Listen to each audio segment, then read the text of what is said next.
صلاة الفجر أيها المؤمنون المحافظة عليها جماعة في مساجد المسلمين للرجال دلالة على البراءة من النفاق. قال عليه الصلاة والسلام: ليس صلاة أثقل على المنافقين من الفجر والعشاء ولو يعلمون ما فيهما لأتوهما ولو حبوا.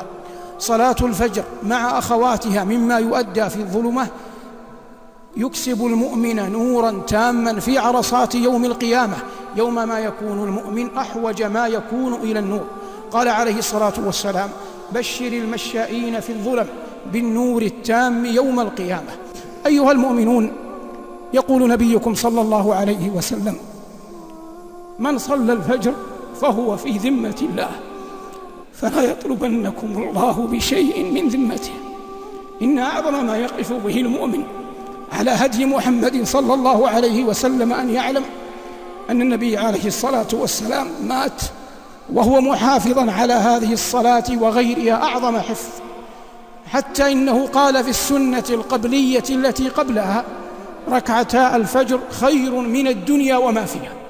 وإن من أعجب العجب أن يفقد الإنسان حياءه من ربه جل وعلا فيسهر على لهو محرم أو يمكث على الفساد أيا كانت صوره الليل كله حتى إذا دنا الفجر نام، فإذا أصبح لعمله أو تجارته أو غير ذلك خرج يرجو الرزق ولا رزق إلا من الله، يرجو أن يأمن العواقب ولا حافظ إلا الله، يرجو أن يوفق ويسدد فيما يقول ويفعل، والمسدد والموفق والمعطي والمانع الله، فيطلب ما عند الله وقد عصاه من قبل وفرط في أعظم فرائضه. يقول الله تبارك وتعالى: أمن هذا الذي هو جند لكم ينصركم من دون الرحمن إن الكافرون إلا في غرور، أمن هذا الذي يرزقكم إن أمسك رزقه بل لجوا في عتو ونفور، أفمن يمشي مكبا على وجهه أهدى أمن يمشي سويا على صراط مستقيم. إن من أعظم الفعل ودلائل النجاح وأسباب الفلاح أن يؤدي الإنسان إن كان رجلا صلاة الفجر في جماعة مع المسلمين، وأن تؤديها المرأة أو الفتاة في وقتها في بيتها ما استطاعت إلى ذلك سبيلا. فأداء صلاة الفجر نوع من السكينة والإطمئنان وأمان، ويقع المؤمن في ذمة الله.